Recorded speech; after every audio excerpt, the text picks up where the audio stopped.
Je me suis rendu compte que mon mari me trompait avec ma sœur. Je l'ai divorcé et j'ai coupé les ponts avec ma famille toxique. Des années plus tard, les choses ont pris une tournure différente. Je suis mariée à Ryan, 32 ans, depuis 6 ans. Nous avons une relation très solide, je dirais qu'il y a eu les tensions habituelles d'un couple au fil des ans, mais nous avons grandi ensemble et avons une relation aimante. Tout allait bien jusqu'à il y a environ 8 mois, quand ma sœur Star, 28 ans, est revenue dans notre ville natale après avoir vécu en Floride depuis ses 18 ans. Son petit ami de longue date l'a quittée et a déménagé dans une nouvelle ville, la laissant en difficulté. Les circonstances derrière leur rupture sont encore largement inconnues. Quand elle est revenue, elle a dit qu'il l'avait trompée avec des hommes. Je ne le connaissais pas très bien, mais cela me semblait peu crédible. Je ne l'ai rencontré que 3 fois, car ma sœur ne rentrait chez nous que pour Noël et restait généralement seulement 3 ou 4 jours. Une fois, je l'ai rencontré lorsque mon mari et moi l'avons visité pendant nos vacances il y a 3 ans. Il ne me semblait pas du tout le genre à avoir une double vie et à laisser Star sans rien. J'ai essayé de le contacter une fois, mais j'ai découvert que j'étais bloqué, alors j'ai laissé tomber. Star a emménagé chez mes parents, Gina, 55 ans, et Jimmy, 56 ans, pour le premier mois. Elle avait du mal à trouver un emploi, alors j'ai suggéré que Ryan puisse l'aider. Il est cadre dans son entreprise et je pensais qu'il pourrait avoir quelque chance de l'aider. C'est ce qui s'est passé, et elle a pu obtenir un emploi dans son département. Pour donner un peu de contexte, ma sœur et moi n'avons jamais été très proches. Elle est la fille dorée, du moins aux yeux de notre mère, tandis que notre père a toujours été faible avec elle. Ce n'est pas super évident, mais il y a 1 million de petites choses. Par exemple, nous avons toutes les deux reçu une voiture pour notre 16e anniversaire, mais moi j'ai eu une Dodge Neon de 8 ans et elle une Mitsubishi Eclipse de 2 ans. Ses cours de danse, ses costumes et ses compétitions ont coûté des milliers de dollars au fil des ans. Certaines de ces compétitions étaient à 6 ou 7 heures de route et ils n'ont jamais bronché, tandis que lorsque je demandais 50 $ pour un camp de volley-ball ou de basket au collège local, on aurait dit que je leur demandais de me construire une arène personnelle. La chose qui m'a le plus dérangée a été quand, à 17 ans, je suis sortie avec mon copain et j'ai perdu la notion du temps, revenant 15 minutes après le couvre-feu. On m'a confisqué la voiture pendant 1 mois. Quand ma sœur est rentrée à la maison 2 heures après et sentait la marijuana l'année suivante, elle n'a eu qu'un simple reproche. Je n'étais pas vraiment triste quand elle est allée à l'université et a décidé de rester en Floride. Malgré tout cela, elle a commencé à passer de plus en plus de temps chez nous, et au début, je pensais que c'était une chose gentille, peut-être qu'elle essayait de se rapprocher de moi. Puis j'ai commencé à remarquer qu'elle et Ryan devenaient assez familiers l'un avec l'autre, ils parlaient de n'importe quoi pendant longtemps. Si j'essayais de m'incruster dans la conversation, il disait que c'était juste une chose de travail. Quand j'ai demandé à mon mari de quoi ils parlaient, il a simplement dit qu'ils avaient beaucoup en commun et qu'ils travaillaient sur plusieurs projets ensemble. Le premier véritable signal d'alarme a été environ 1 mois plus tard, quand j'ai remarqué qu'elle était souvent chez nous quand je rentrais du travail. Ryan et moi avons des horaires de travail différents. Il a un travail traditionnel de 8h à 16h30, tandis que je travaille de 10h à 19h. Quand j'ai demandé des explications, il a toujours dit qu'ils avaient des choses de travail à faire. Il y a 2 semaines, mes parents nous ont invités à dîner. Tout allait bien jusqu'à ce que je voie quelque chose d'inacceptable. Ryan passait simplement et Star lui a légèrement saisi le bras. Il s'est retourné et elle lui a chuchoté quelque chose, puis ils ont touché leur front pendant un instant. Ryan a sursauté et s'est éloigné. Star m'a regardé en souriant puis est retournée à ce qu'elle faisait. Je ne suis pas idiote, je sais qu'il y a beaucoup de signaux d'alarme. Je ne veux pas y croire, parce que j'aime mon mari depuis que j'ai 21 ans. J'avais prévu un week-end dans une ville voisine pour lui parler de ces choses. J'espérais vraiment que ce n'était pas ce que je pensais. Mise à jour, vous aviez raison et mon monde est détruit. Nous avons passé notre week-end ensemble, c'était une belle soirée de vendredi, nous avons bu, dansé et avons été intimes. Le lendemain, nous avions d'autres projets et je ne lui ai presque rien demandé. Je croyais vraiment qu'il ne pouvait pas faire une chose pareille avec elle et ensuite être avec moi. Je me trompais lourdement. Nous étions presque prêts à commencer notre samedi et je lui ai demandé directement s'il avait une relation avec ma sœur. Il a commencé à pleurer et a dit que oui. Mon cœur s'est brisé. Je lui ai demandé pourquoi et il a dit qu'il était désolé, qu'il ne voulait pas que cela se produise, mais qu'il s'était simplement trouvé et avant qu'il ne s'en rende compte, ils s'étaient embrassés et ensuite il s'était passé plus de choses. Je lui ai demandé s'il avait couché avec elle dans notre lit avant que je ne rentre du travail, il a simplement détourné la tête avec honte. À ce moment-là, je suis partie, je n'avais que mon sac avec moi et je suis rentrée chez moi sans lui. Il a pris un Uber et quelques heures plus tard, il est arrivé avec mes affaires. Il a essayé de s'excuser, mais je ne l'ai même pas regardé à travers mes larmes. Il a fait ses valises et est parti à l'hôtel. Le lendemain, j'ai tout raconté à mes parents, ils savaient déjà et m'ont dit qu'ils étaient désolés pour ce qui s'était passé et que Star était partie la nuit précédente et pourrait ne pas revenir pendant quelques jours. Je suis sûre qu'elle est allée s'installer avec Ryan. Tout cela s'est passé il y a 3 mois. Notre divorce est presque finalisé. Ryan a rapidement trouvé un appartement à louer et Star a emménagé avec lui. Je ne communique avec lui que concernant le divorce. Au départ, il avait dit que je pourrais garder la maison et les économies, je pense que c'était de la culpabilité. Puis, après quelques jours, il a dit que nous devrions diviser la maison. Je sais que c'est Star qui lui a dit. J'avais déjà transféré tout l'argent des économies sur un nouveau compte, donc il n'y avait rien à discuter. Ainsi, en un instant, 9 années de ma vie étaient terminées. Il n'a aucune idée de ce dans quoi il s'embarque, elle est une narcissique et finira par le jeter. Star a été extrêmement cruelle pendant tout cela.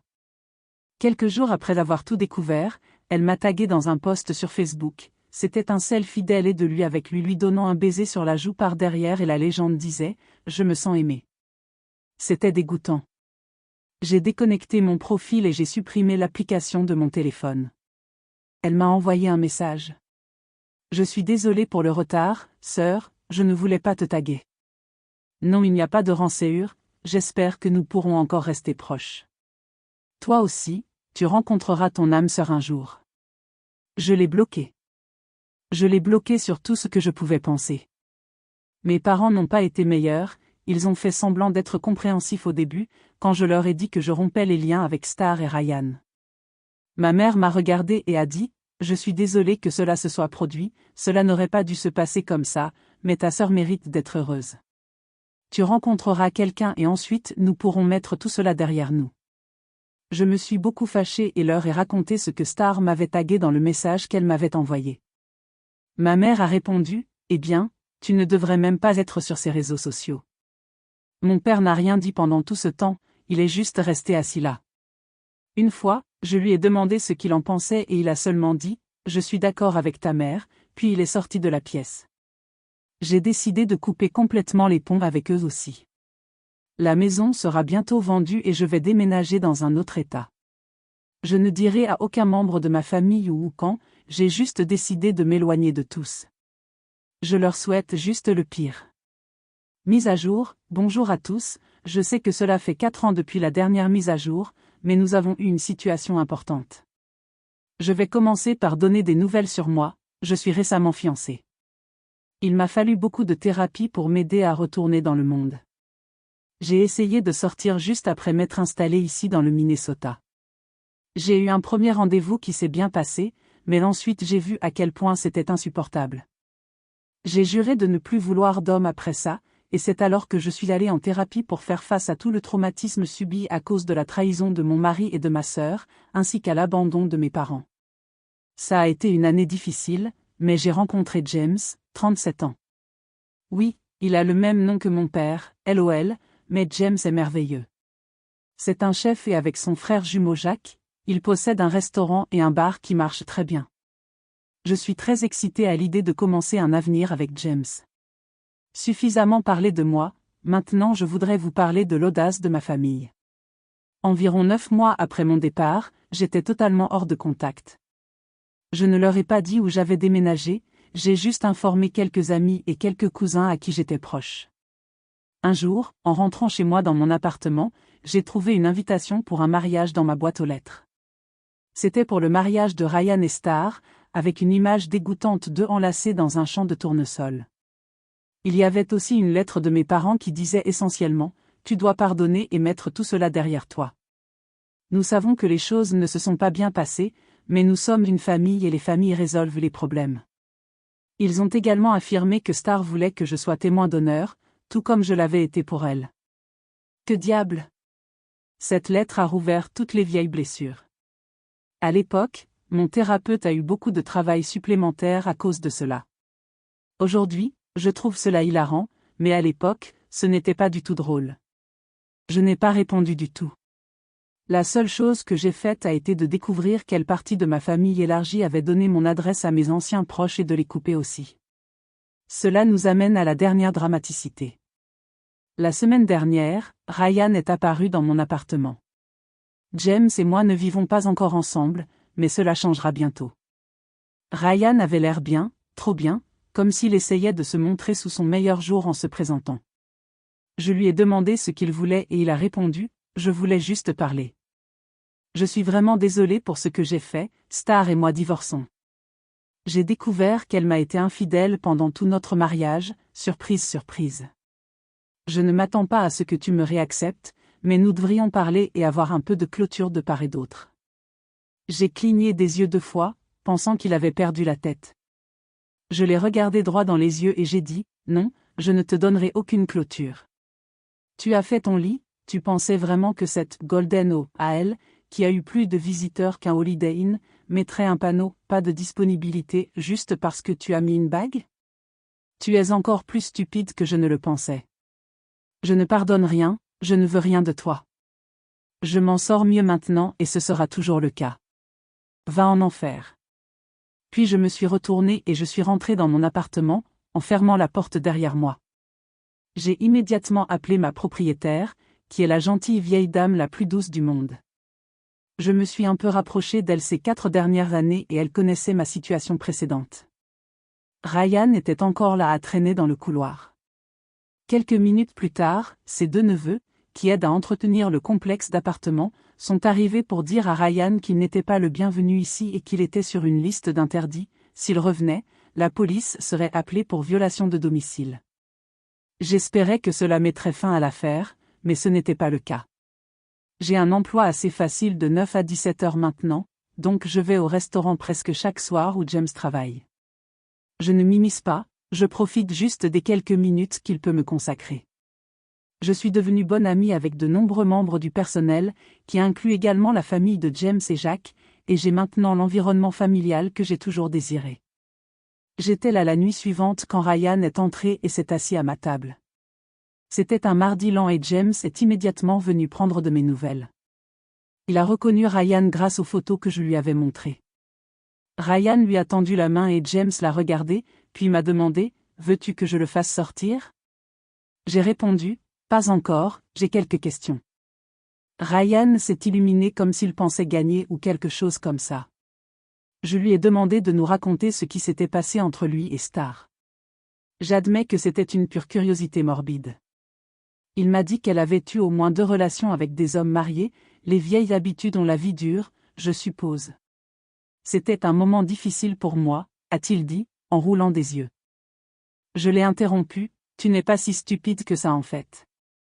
Tu t'es protégée ou elle a obtenu la moitié de tes biens? Ryan a répondu avec fierté, j'ai résisté presque une autre année avec elle pour commencer à mettre de l'argent de côté et j'ai vendu certains biens. Au final, elle a obtenu une fraction de ce qu'elle aurait dû. J'ai demandé, et qu'est-il arrivé à elle? Ryan a répondu, elle a dû retourner vivre chez tes parents. J'ai satisfait, oui, merci, c'est ce que je voulais entendre. Tu peux partir maintenant. James s'est levé et a dit à Ryan de sortir. Mais il a dit, non, je veux. Je l'ai interrompu, pas de pardon, pas de clôture. Je voulais juste savoir que ma petite sœur perdante était retournée vivre chez elle. Sors. James s'est levé et a pointé la porte. Ryan a regardé autour de lui et a vu qu'il allait être observé par le barman et 2 membres du personnel. Il s'est retiré, abattu, et s'est dirigé vers la sortie. James a commencé à dire, « Et si jamais tu reviens ?» Ryan a interrompu, « Oui, oui, je sais, police, violation de domicile. » Après qu'il soit parti, presque tout le monde autour de moi m'a regardé, c'était à la fois agréable et embarrassant. Mes futurs beaux-parents, que j'adore, m'ont appelé et m'ont demandé de rester avec James dans les jours suivants, juste pour ma sécurité. C'était vraiment adorable. Je n'avais jamais eu de famille qui se souciait de moi de cette manière. Je n'ai plus rien entendu de Ryan et j'espère ne jamais en entendre parler à nouveau. Mise à jour, bonjour à tous, je ne pensais pas que cela arriverait, mais j'ai une autre mise à jour pour vous. Tout d'abord, je suis maintenant manager à temps plein pour les restaurants, et un cousin de James a investi dans l'entreprise, nous permettant d'ouvrir un deuxième établissement il y a 3 ans. C'était un travail beaucoup plus exigeant, mais avec eux 3 qui restent fortement impliqués dans les 2 établissements, nous avons réussi, et cela permet à chacun d'eux un certain niveau de temps libre. Ce n'était pas l'idéal, mais je suis assez sûre d'être tombée enceinte en étant avec James, après que ses parents aient insisté pour que je le fasse. Après mon dernier poste, ils plaisantent maintenant en disant qu'ils ont toujours voulu devenir grands-parents et que c'était tout dans leur plan. Maintenant, voici une autre mise à jour. Après la fois où Ryan m'a retrouvée, je savais que ce n'était qu'une question de temps avant que mes parents ou ma sœur ne se présentent. Cela ne s'est pas produit tout de suite, alors j'ai commencé à me détendre un peu, car je me sentais avoir un système de soutien solide et je suis retournée sur les réseaux sociaux. J'ai maintenu le contact zéro avec la plupart de ma famille, y compris les membres éloignés, mais je n'avais même pas d'illusion sur le fait qu'ils ne pourraient pas me retrouver s'ils essayaient. Ce n'est pas avant la naissance de notre premier enfant que j'ai reçu mon premier message, c'était de ma mère. Elle a fait une excuse peu sincère, a parlé de pardon et a demandé à connaître son petit-fils. J'étais sur le point de la bloquer, mais l'implication que mon enfant était son petit-fils me semblait insultante, alors j'ai répondu, « Tu n'as pas de petits-enfants, je ne suis pas ta fille et donc mes enfants n'ont aucun lien avec toi. Si tu veux des petits-enfants, tu devrais encourager Star à s'impliquer et à faire ce qu'elle sait faire de mieux. » À ce moment-là, je l'ai bloquée. Elle a créé de nouveaux comptes et a essayé de me contacter pendant un certain temps, mais j'ai toujours refusé ou supprimé toute demande ou message. Cela m'amène au drame récent, j'ai commencé à recevoir des demandes et des messages incessants pour que je les contacte. J'ai lu certains messages, et c'était une histoire déchirante sur la façon dont il leur manquait leurs petits-enfants et voulaient faire la paix. Ça ne m'importait pas, je n'avais pas l'intention de les inclure dans ma vie à nouveau. Puis, quelque chose de plus choquant s'est produit, Star a commencé à me contacter. Elle ne disait pas grand-chose sinon qu'elle souhaitait vraiment me parler. Après environ 3 semaines, j'ai accepté de faire un appel vidéo sur Zoom, juste moi, sans enfant. Quand ça a commencé, ils demandaient toujours à voir les enfants, mais j'étais ferme, ça ne se produirait pas. Ils avaient déjà 3 grands-parents et c'est tout. À ce moment-là, je commençais à comprendre qu'il y avait autre chose derrière. Star avait l'air plutôt mal et mes parents avaient l'air plus vieux et fatigués. Quand nous avons commencé à parler, ils ont commencé à s'excuser pour tout ce qui s'était passé, même Star. Elle a dit qu'elle avait tort et qu'elle souhaitait avoir sa sœur de retour, une pensée qui m'a fait rire. Ma mère a ensuite pris la parole et a repris son discours habituel sur la famille et l'importance de prendre soin les uns des autres. Quand elle a fini, je les ai regardés et j'ai dit, c'est tout. Je m'en vais. À ce moment-là, ils ont crié pour me faire attendre et la façade s'est effondrée. La vraie raison était sur le point de sortir. Apparemment, Star a eu des problèmes de santé ces 2 dernières années et ses reins sont en train de tomber en panne et elle a besoin d'une greffe. C'est pour ça qu'ils ont cherché à me contacter de manière insistante. Je leur ai demandé directement, c'est pour ça que vous me contactez? Vous voulez que je la sauve? Après ce qu'elle a fait? Mon père a répondu brusquement, ne sois pas comme ça. Cela s'est passé il y a longtemps. Il a commencé à pleurer tout en continuant. Je comprends, nous te détestons, mais elle mourra si elle ne reçoit pas de greffe bientôt. Est-ce ce que tu veux? Nous sommes restés en silence. Je voulais voir s'ils allaient en dire plus. Finalement, mon père a commencé à parler, nous sommes désolés pour tout ce qui s'est passé, mais nous avons de sérieux problèmes. Entre les frais médicaux et le fait que nous ne pouvons pas travailler, ta mère et moi vieillissons et avons nos propres problèmes. Nous avons beaucoup de problèmes et nous avons besoin que tu reviennes dans le Missouri et que tu vérifies si tu es un donneur compatible. Nous pourrions aussi avoir besoin d'aide pour ne pas perdre la maison. Donc vous avez besoin de mon rein et de mon argent, ai-je dit. Ne le mets pas de cette façon, a-t-il répondu. Star a ajouté, s'il te plaît, rentre à la maison. J'ai besoin de ma grande sœur. Je ne veux pas mourir. Tu peux simplement venir voir si tu es compatible? Si tu ne le es pas, nous ne te contacterons plus jamais. Je leur ai dit que j'avais besoin d'y réfléchir, de faire des recherches, et que je les informerais le lendemain. J'ai raccroché et je suis allé parler à mon mari. Il m'a dit qu'il me soutenait à 100%, quelle que soit ma décision, et a demandé si nous devrions voyager tous ensemble ou si lui seul devrait y aller. J'ai répondu non aux deux. Je devais y aller, et j'irai seul. Ainsi, j'ai fait savoir à ma famille d'origine que je ferais les tests ici dans le Minnesota et que, si j'étais une donneuse compatible, j'irais là-bas et nous pourrions parler de tout le reste. Environ une semaine plus tard, j'ai reçu les résultats et il semblait que Star et moi étions une compatibilité parfaite. J'ai accepté de retourner à Saint-Charles. Quand je suis arrivé, Star avait déjà commencé à avoir des problèmes et devait être hospitalisé. Cela a fait en sorte que tout le monde me laisse tranquille concernant les dîners ou les rencontres sociales, car je n'avais pas l'intention de socialiser avec ces gens, surtout vu que chaque fois qu'ils semblaient avoir une minute de libre, mes parents demandaient si j'avais pensé à les aider avec leurs problèmes financiers. Ils ont réussi à stabiliser Star et je suis allé rencontrer les médecins qui allaient effectuer la greffe. Ils ont commencé à tout m'expliquer et j'ai dit que je voudrais avoir cette conversation avec tout le monde. Nous sommes tous allés dans la chambre de Star. Mes parents étaient déjà là. Le médecin a commencé à expliquer la situation. Star n'avait peut-être que 6 mois à vivre sans une transplantation.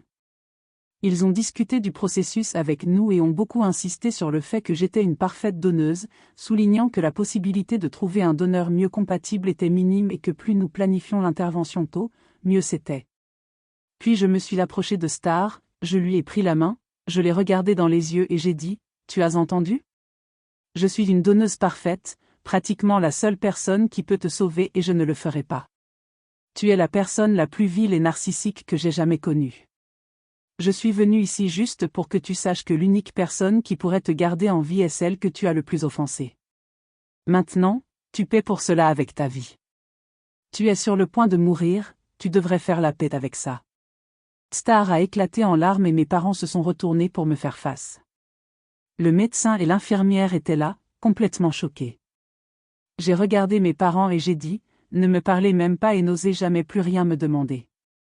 La seule manière dont je dépenserai un jour de l'argent pour vous sera pour vos funérailles, à condition que vous soyez incinérés et que les cendres me soient remises. À ce moment-là, je déposerai vos restes dans les toilettes les plus sales que je puisse trouver. C'était fini. Je suis sortie de la chambre et je ne me suis jamais retournée. Je suis rentrée chez moi, ma vraie maison, entourée de ma véritable famille, et je ne pourrais pas être plus heureuse.